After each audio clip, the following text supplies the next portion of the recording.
옛날에 3년 전에 2021년 괜찮은 뉴스가 창간되기 전에 입시 삼국지라는 영상을 꾸며본 적이 있습니다. 문재인 대통령 시절이었습니다. 당시 영상은 93년도 이후부터 지금 우리 입시가 어떻게 변했는지에 대해서 그때 어떤 헤게모니 쟁탈전이 있었는지를 다룬 것인데 지금 시대에 맞게 부분 수정했습니다. 사실 94년도 수능 도입되기 전까지만 해도 학력고사와 본고사를 놓고 대학 선발에서 자율권 다툼이 있었습니다. 지금은 선발 자율권을 주장하는 대학과 입학처가 교사들과 연합해서 수능을 학력고사에 빗대어서 비판하고 학종을 옹호하는 것이지요. 수능이 출발 단계에서 사고력을 측정하는 시험으로 도입되었지만 결과적으로 대치동 사교육이 우뚝 서게 만들었습니다.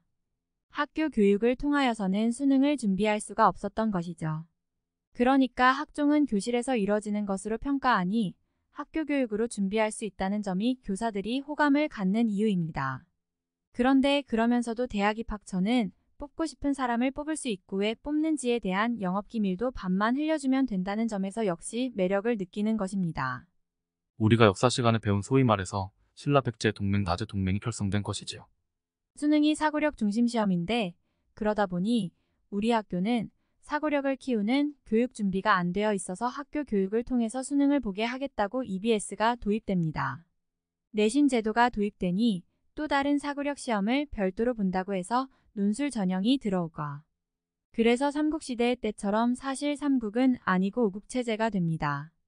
2017년도에 새 정부가 들어와서 김상곤 교육부 총리 체제가 되니까 학종으로 통일이 될 줄 알았어요.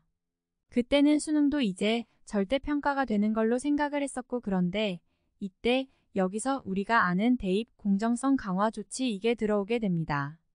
이게 들어오면서 오히려 수능 비율이 늘어나면서 수능과 수시 이렇게 불안한 양극 체제가 이어지게 됩니다.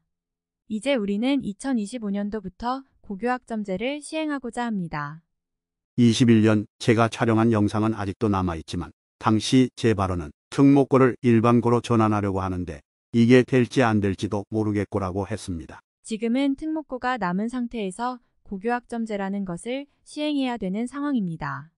어제 찬스의 보도처럼 건국대가 발간한 학생부 전형 공정성 확보 방안을 보면 수험생의 학생은 89.2%, 학부모의 72.5% 수능이 공정하다고 답을 했는데 섣불리 수능을 절대평가해서 축소시키는 선택도 어려울 것입니다. 수능은 절대평가를 시행해 본 경험이 있습니다. 노무현 정부 때였었어요.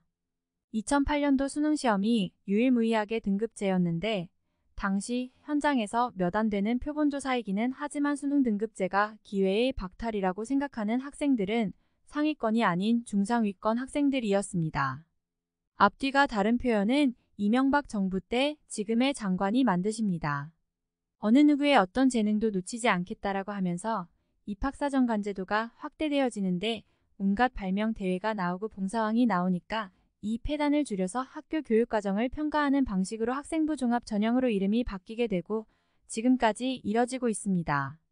지난 2008년도 수능 절대평가 때에는 모든 대학이 수능을 보고 나서 논술시험을 봤습니다. 지금도 가능할까요? 경험이 있으니 어렵다라고 할 수만은 없습니다. 이번 달 말에는 대입 전형 시행 계획이 발표됩니다. 2018부터 논술을 폐지했던 그 대학이 논술을 부활합니다.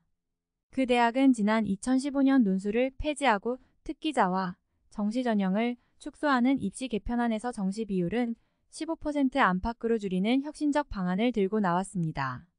정시도 줄이고 논술도 줄인 그 자리는 학생부 종합전형 확대로 채웠습니다.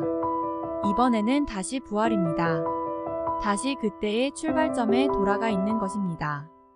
입학사정관제 시절은 그렇게 비중이 높지 않았습니다. 그래프를 보세요. 수시가 60%를 넘은 것은 2011년입니다. 그래도 그때도 입학사정관제 선발 인원은 20%도 안 됐었어요. 그때 상위권 대학에서 비중이 가장 높았던 건 논술 전형이었었어요.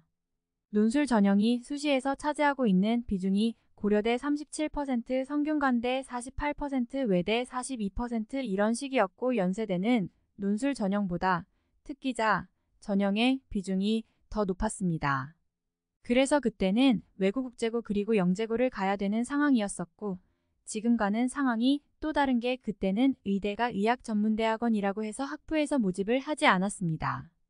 2002년도에는 수시 모집 비중이 28.8%밖에 안 됐는데 이게 이제 2011년도가 되면서 60%로 올라오게 됐고 2018년도에는 70%까지 올라오게 되면서 정시가 30% 미만으로 쪼그라들었어요.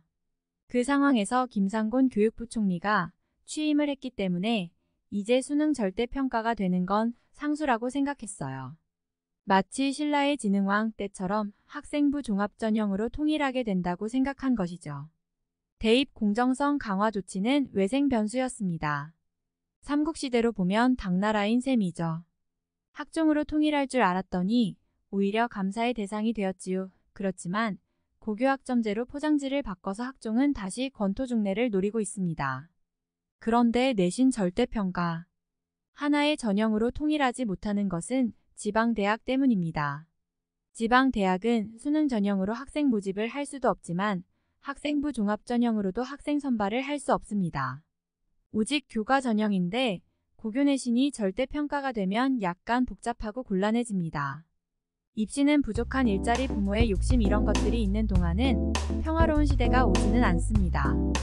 학생들한테 정말 필요로 한 것은 어떤 대학을 가서 어떻게 안정된 삶을 사는 게 아니고 내가 어떠한 관점을 갖고 자기 주도적으로 살 수 있는지에 대한 그런 생각에 힘을 키워주는 것이어야 합니다. 그런 게 부모와 학교가 읽는 뉴스에서 듣는 뉴스? 한 발짝 먼저 한 걸음 깊이 괜찮은 뉴스는 최선을 다하겠습니다.